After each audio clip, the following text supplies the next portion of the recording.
நெடுங்கண்டம் அருகே தூக்குப்பாலத்தில் முன்பகை காரணமாக ஆட்டோவை தடை செய்து நிறுத்தி இளைஞரை கத்தியால் குத்தி கொலை செய்த சம்பவம் அதிர்ச்சியை ஏற்படுத்தியுள்ளது. தூக்குப்பாலம் 50 ஏக்கர் பகுதியை சேர்ந்த ரதீஷ் சந்திரன் என்பவர்தான் கொலை செய்யப்பட்டது. குற்றவாளியான அனுப் விஸ்வநாதன் என்பவரை காவலர்கள் கைது செய்தனர்.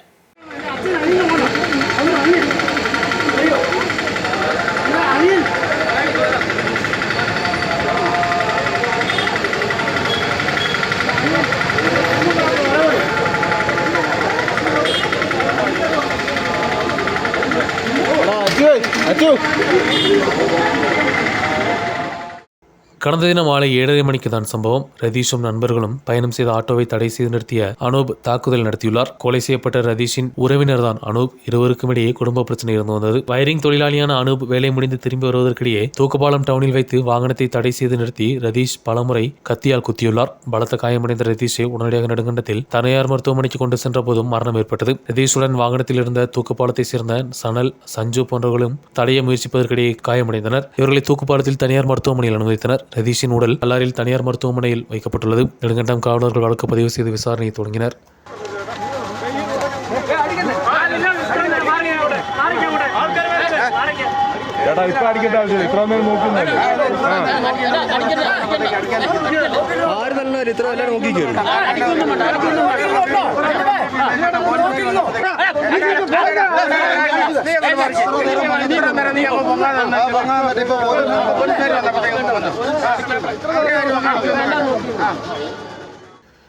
News bureau, Nedumkandam.